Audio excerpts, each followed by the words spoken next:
Buenas tardes, volvemos a grabar la parte de la introducción que no se ha quedado grabada en el vídeo que subimos del pensamiento en la iglesia. Y como siempre, decir que es un gusto volver a compartir. Y vamos con la introducción, una introducción que es un poco del contexto. Vamos a hablar de los 6 distintivos de la Iglesia evangélica frente a los medios de comunicación españoles. Hay que ver el contexto de esos medios de comunicación españoles. Muchos habremos visto, con más o menos preocupación, los distintos documentales, programas que ha habido en televisión sobre todo, que hablan de ese preocupante ascenso evangélico en España. Directo al grano, a principios de año creo, metió a todas las iglesias evangélicas en el mismo cajón, sin distinguir entre ellas, y tuvo que rectificar ante la rápida respuesta de la sociedad evangélica española. Lo curioso o lo llamativo de este caso es que RTV cuenta en sus propias instalaciones con Buenas Noticias TV, el programa evangélico nacional, y aún así el balance final fue: esto no representa a todos los evangélicos, solo una pequeña parte preocupante. El intermedio se burló en directo de los movimientos más carismáticos del pentecostalismo latinoamericano: los dones de sanidad, la glosolalia, la imposición de manos y sanidades cuestionadas. Y fuera de nuestras fronteras tenemos a la base América Latina, parte del canal Red, el canal de Pablo Iglesias, que relacionó ese pentecostalismo carismático creciente en Latinoamérica y también en España con ese intervencionismo estadounidense de la CIA y con un contrapeso a la teología de la liberación, principalmente propuesta por la Iglesia Católica Romana, no exclusivamente, pero sí principalmente. El pastor que invitaban en este documental, en este programa de la base, Luis María Alman Bornes, del Movimiento Ecuménico por los Derechos Humanos e integrante de la Iglesia Anabaptista Menonita de Buenos Aires, no desmiente la tesis del programa, sino que la matiza y la profundiza, citando documentos como el documento de Santa Fe como antecedente de una estrategia deliberada de Washington, también introduciendo un matiz que el programa no explotó lo suficiente, y es que el mundo evangélico es extremadamente diverso. Si vemos los distintos programas donde sí han tenido invitados, sí han tenido a pastores evangélicos, vemos este mismo matiz. El mundo evangélico es extremadamente diverso. No podemos generalizar, no podemos meter a todos en el mismo saco, en el mismo cajón. Y este pastor decía que hay un sector conservador que es mayoritario en la iglesia evangélica, pero también hay otro muy progresista, muy comprometido con los derechos humanos, el feminismo y las causas LGTBI, sobre todo en Latinoamérica, sobre todo en Estados Unidos, donde se dice, o por lo menos esas son, ¿cómo decirlo?, las encuestas que se hacen, que la mayoría de los líderes de las principales denominaciones protestantes históricas en Estados Unidos, las 7 principales, son muy de izquierdas, mientras la base, el pueblo laico, es cada vez más de derechas. Es decir, ni siquiera la voz invitada para respaldar la tesis de este programa La Base se prestó a la generalización que el título de esta exposición denuncia. Equipo de investigación y el medio El País, el periódico El País, dedicaron 2 documentales al preocupante ascenso evangélico en España, coincidiendo básicamente todos los documentales en el mismo blanco: el neopentecostalismo y la influencia norteamericana. Ahí es donde la generalización mediática chocó más claramente con sus propias fuentes.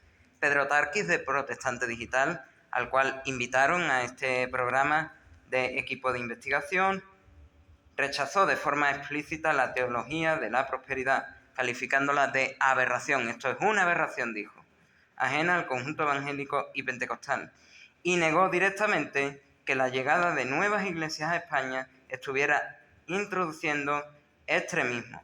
Dice, de las cerca de 500 congregaciones evangélicas de Madrid, la inmensa mayoría no encaja en este retrato. Alfredo Abad, el pastor metodista que El País invitó para su documental, aportó la distancia histórica de las denominaciones históricas en España y contrapuso que las iglesias protestantes tradicionales, las más sobrias, se distancian de estos nuevos movimientos neopentecostales que están creciendo, pero no lo que les gustaría señalar a los medios de comunicación. Se centran en lo emocional, en el espectáculo. Este pastor también denuncia la teología de la prosperidad como un mecanismo donde el beneficiario real no es Dios, sino la propia Iglesia, y se declara escandalizado, según sus propias palabras, por la vinculación partidista de ciertas denominaciones, afirmando además, desde su propia tradición, que hay una cierta inclusión del colectivo LGTBI. Ni Tarkis ni Abad encajan en el retrato que estos documentales construían, ambos desde dentro del propio evangelicalismo español. Señalaron justo la generalización que muestran todos estos medios en España. La visita de Franklin Graham fue otro ejemplo perfecto de este mismo patrón. En los documentales no se hablaba de su doctrina, tampoco se hablaba de su mensaje evangelístico en el Festival de la Esperanza, sino de su cercanía a Donald Trump. Si Franklin Graham no hubiese estado cercano a Donald Trump en ningún momento, seguramente no lo hubiesen ni mencionado en los documentales porque no interesa. De la misma manera que si uno ve las reacciones que los chicos de la Caja Roja han hecho a todo este tema del documental de equipo de investigación, ven que, bueno, allí, mientras el equipo de investigación les está grabando, predicando el Evangelio, ven que se van acercando a la gente que están escuchando y que van haciendo entrevistas, pero, oh sorpresa, estas entrevistas no aparecen en el documental. ¿Por qué? Porque no han conseguido ese escándalo mediático que buscaban al entrevistar a personas normales de la calle que están escuchando a gente evangelizar. También se suman los casos de Maldonado, Guillermo Maldonado allí en Valencia, y de Dani Alves con el Festival de Change, dentro de este pentecostalismo carismático que parece inquietar sobre todo a medios y políticos de una orientación muy concreta. Todo esto viene muy de atrás, muy de atrás, con un documental de Carles Tamayo sobre una iglesia brasileña neopentecostal en Valencia, a raíz del caso de un miembro de la comunidad LGBT que abandonó una congregación por presión social. Una presión social que básicamente era decirle lo que la palabra de Dios dice sobre estos temas y que él decía, no quiero cambiar y como no quiero cambiar me voy de la iglesia. Y como me he tenido que ir de la iglesia porque no quiero cambiar, ahora voy a las televisiones y digo, me han echado por ser homosexual, me han echado por ser parte del colectivo. España es cada vez menos atea y más cristiana. Y concretamente hay un crecimiento de la iglesia evangélica y esto preocupa a los medios de comunicación, a ciertos medios de comunicación. Le siguen voces de internet alarmadas por los predicadores del Metro de Madrid o por iniciativas como On the Red Box. Aparte de estas entrevistas, una de las preocupaciones que tienen es que en la página de On the Red Box hay un curso de pago, una mentoría de pago para saber cómo predicar el Evangelio. ¡Oh, sorpresa! Una escuela en España que cobra por dar un curso. Pero en la entrevista que hicieron a Jacob Bock, líder de este movimiento, se dice, mira, yo estoy cobrando por este curso porque yo soy una escuela privada de evangelismo y estoy cobrando por este curso. ¡Qué sorpresa más grande! Pero si alguien viene de aquí de España y me pide que le dé el curso, se lo doy gratis. No hace falta que pague. Mientras tanto, se empieza a mirar con recelo a figuras evangélicas conocidas, como si el testimonio de reto de Betel y tantos otros centros cristianos contra las drogas nunca hubieran hecho el bien que hizo, el bien que hacen y el bien que siguen haciendo y que harán. Frente a este ruido mediático, frente a las voces evangélicas que desde dentro de los propios documentales ya señalaban la generalización, conviene preguntarse, ¿qué es en realidad lo que define a una iglesia evangélica? No es el neopentecostalismo, ni la influencia norteamericana, ni ningún caso puntual. Son 6 distintivos, casi tan antiguos como el propio protestantismo, y que, oh sorpresa, ninguno de los documentales, ninguna de las secciones de programas de televisión han mencionado hasta ahora. Tenemos por aquí la realidad versus la caricatura.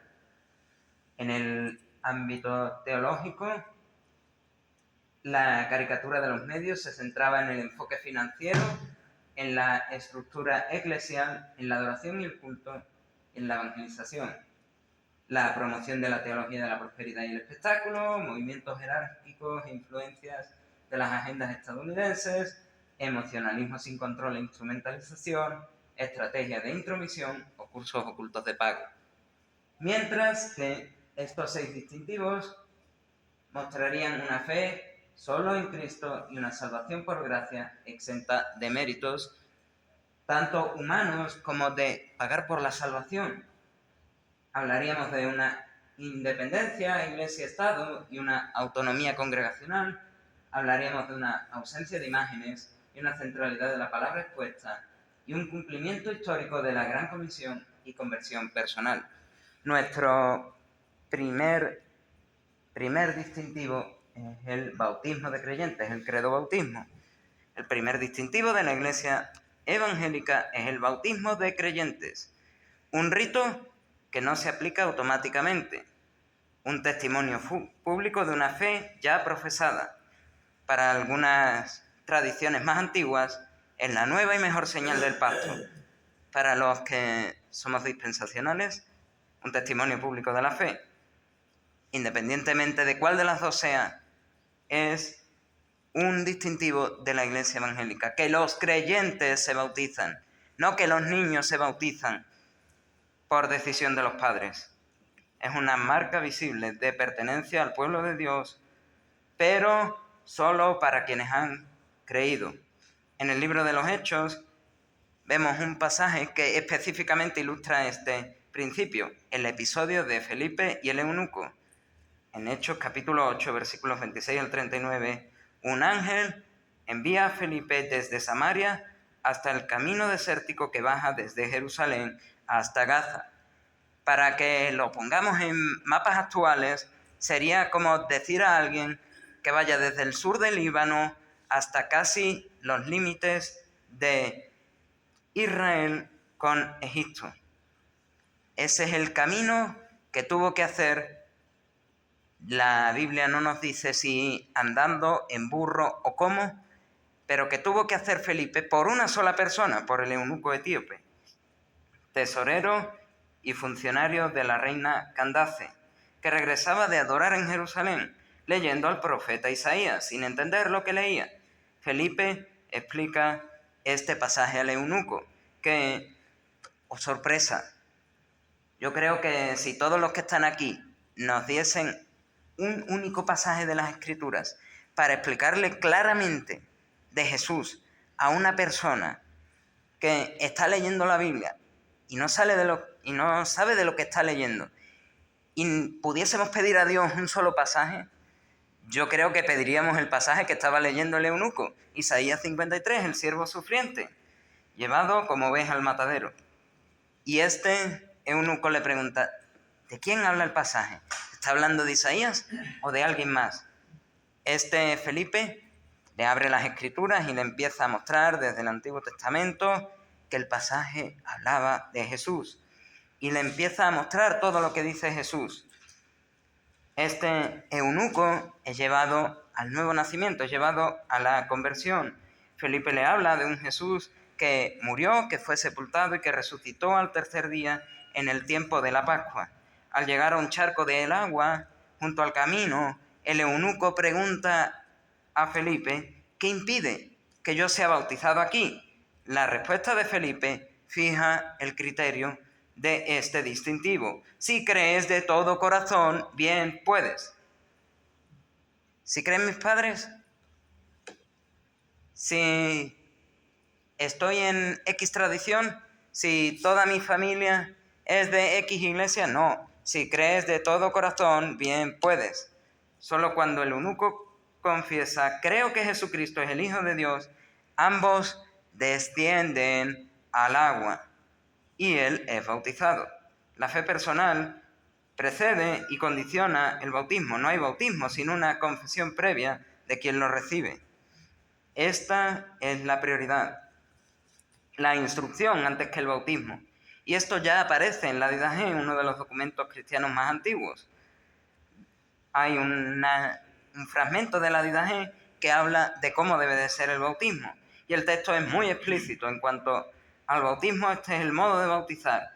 Habiendo previamente dicho todo esto, bautizad en el nombre del Padre, del Hijo y del Espíritu Santo, en agua viva, por inmersión en agua viva. Si no tienes agua viva, bautiza en otra agua. Si no puedes en agua fría, bautiza en caliente. Si empero no tienes ni una ni otra, entonces sí, derrama agua sobre la cabeza 3 veces, en el nombre del Padre y del Hijo y del Espíritu Santo. Y añade sobre la preparación previa una clave de que este no podía ser un niño el que se estaba bautizando. Antes del bautismo, el que se bautiza y el que ha de ser bautizado ayunen. ¿Qué niño con 8, 9 meses puede ayunar? Y asimismo, otros que puedan hacerlo.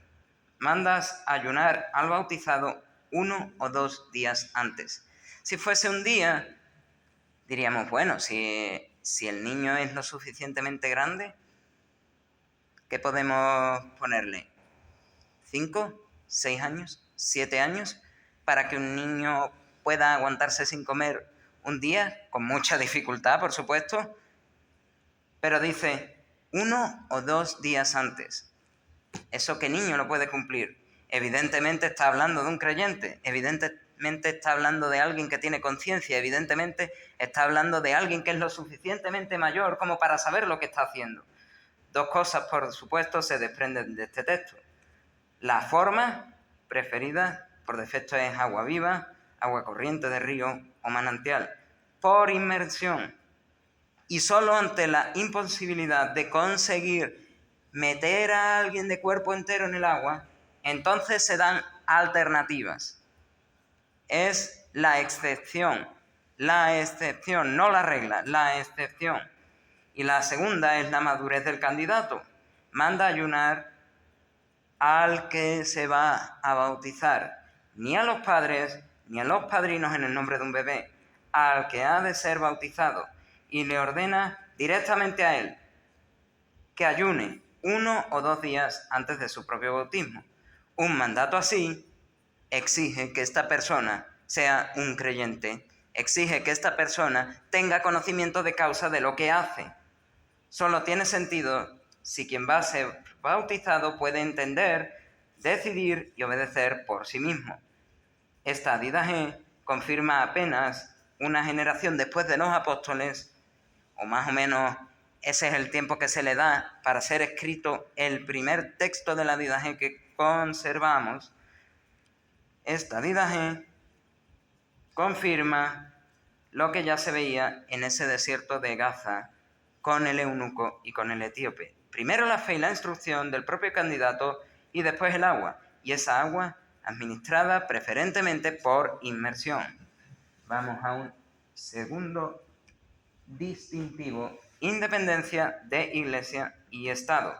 El segundo distintivo es la independencia institucional entre la Iglesia y el Estado, pero también entre las propias iglesias y denominaciones entre sí. No hay jerarquía que una a más vida, por ejemplo, de Andrés Speaker con el Rey Jesús de Guillermo Maldonado. No hay una autoridad superior, a excepción de Jesucristo, entre la Unión Evangélica Bautista de España y la Federación de Iglesias Independientes Evangélicas de España. No hay un mando compartido, salvo Cristo, entre las asambleas de hermanos y las asambleas de Dios, ni entre dos iglesias del mismo barrio, ni entre Oreb y Betania hay un mando compartido que no sea Cristo.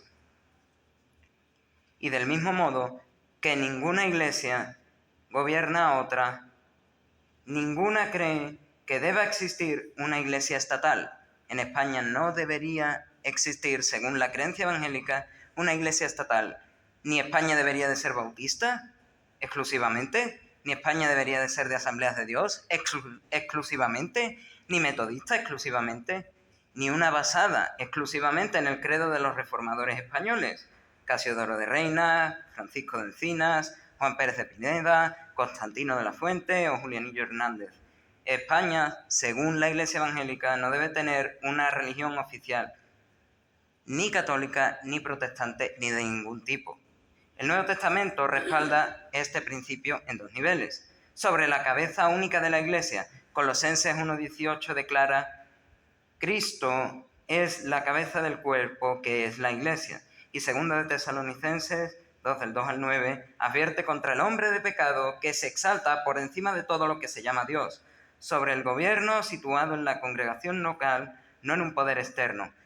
Mateo 18, 1 de Corintios 5 y 2 de Corintios capítulo 2 hablan sobre los límites y cualquier autoridad. Le basta a tal persona esta reprensión hecha por muchos, vosotros más bien debéis perdonarle y consolarle. Sobre los límites de las autoridades apostólicas, conciliares y sobre otras congregaciones, Gálatas 2 expone: expuse en privado el evangelio que predico entre los gentiles. Tenemos pasajes como el de 1 de Corintios 7, Pablo dando consejo, o 2 de Corintios 1, que dice: no que nos enseñoreemos de vuestra fe, sino que colaboramos para vuestro gozo. Otros ejemplos, como el de 1 de Juan 4:1. La confesión de fe de los bautistas sistematiza este principio en el capítulo 26. Solo Cristo es la cabeza de la Iglesia, negando ese lugar incluso al Papa de Roma. La sección 7 añade que cada congregación reunida tiene todo el poder y autoridad necesarios para su propia adoración y disciplina. Y la sección 15 aclara que aunque varias iglesias pueden reunirse en concilio para aconsejarse mutuamente, como vemos que en España hay denominaciones unidas, como vemos que en España hay una unión de denominaciones, como es la FEREDE, pero para aconsejarse mutuamente, sus representantes no están investidos con nada que se pueda identificar como un poder eclesiástico, ni tienen jurisdicción sobre las iglesias mismas. De ahí la doble negación, que es el núcleo de este distintivo. Ninguna autoridad humana, papa, sínodo, federación o estado, ocupa el lugar que solo le corresponde a Cristo. Cristo es la cabeza de la iglesia. Ni una denominación domina sobre otra, ni el estado domina sobre la iglesia. Por eso ninguna iglesia evangélica, sea histórica o moderna, reclama ni acepta el estatus de iglesia nacional. Tercer distintivo: fe solo en Jesucristo para salvación. El tercer distintivo es la fe exclusiva en Jesucristo como Dios encarnado, Mesías prometido, Salvador del alma y Señor del corazón. Cuando Felipe le está diciendo al eunuco: si crees de todo corazón, bien puedes, en el caso del bautismo, la pregunta que queda pendiente es: ¿creer qué exactamente? ¿Qué debía creer el eunuco? Pablo lo responde con precisión en 1 Corintios 15, resumiendo este evangelio: que Cristo murió por nuestros pecados conforme a las Escrituras, que fue sepultado y que resucitó al tercer día conforme a las Escrituras. Esto es lo mínimo e irrenunciable que debe de creer alguien para tener una fe salvadora. Lo mismo que debía creer el eunuco, lo mismo que debía creer Simón el mago, lo mismo que debía creer Cornelio, lo mismo que debía creer Lidia, lo mismo que debía de haber creído el ladrón de la cruz, si no hubiera muerto en ese día. Yo entiendo que en esa cruz lo estaba creyendo, aunque no lo estaba confesando con las mismas palabras de Pablo, obviamente. En esa cruz y teniendo que ponerse de puntillas para poder respirar, con la gravedad aplastando su cuerpo hacia el suelo, el aire era el bien más preciado de ese ladrón y no se iba a poner a decir creo en Jesucristo como mi Señor y Salvador, o creo que Cristo murió por los pecados conforme a las Escrituras, fue sepultado y resucitó al tercer día conforme a las Escrituras, mientras está intentando respirar. La verdad es que no. Y la frontera la encontramos en Juan capítulo 3, versículo 36. Quien cree en el Hijo tiene vida eterna, pero quien rehúsa creer no verá esa vida, sino que la ira de Dios permanece sobre él. No hay un término medio ni vía alternativa. La fe en Cristo no es una opción entre otras, es la única opción. Esta exclusividad no es una construcción tardía de la Reforma, sino que aparece ya en la generación inmediatamente posterior a los apóstoles. Policarpo de Esmirna, discípulo del apóstol Juan, escribe a los filipenses: ustedes saben que han sido salvados por gracia, no por sus obras, sino por la voluntad de Dios en Jesucristo. Y añade sobre esta exclusividad de esa fe mediante cualquier alternativa: Dios pedirá cuenta de su sangre a quienes no aceptan creer en él. La salvación, según Policarpo y según todos los evangélicos, no depende de las obras propias, sino de la gracia de Dios recibida por medio de Jesucristo y la negativa a creer en él. Según el mismo texto, consecuencias directas ante Dios habrá. El testimonio de Policarpo confirma que apenas una generación después de los apóstoles, la Iglesia ya entendía la fe en Cristo, no en un sistema de méritos ni en una pluralidad de caminos, como la única puerta a la salvación. La fe en Cristo como la única puerta a la salvación. Es exactamente el mismo criterio con el que Felipe examina al eunuco antes de bautizarlo. No basta con querer el rito, hace falta la fe puesta en el contenido correcto. Creo que por el tiempo, hasta aquí, vamos a terminar en el día.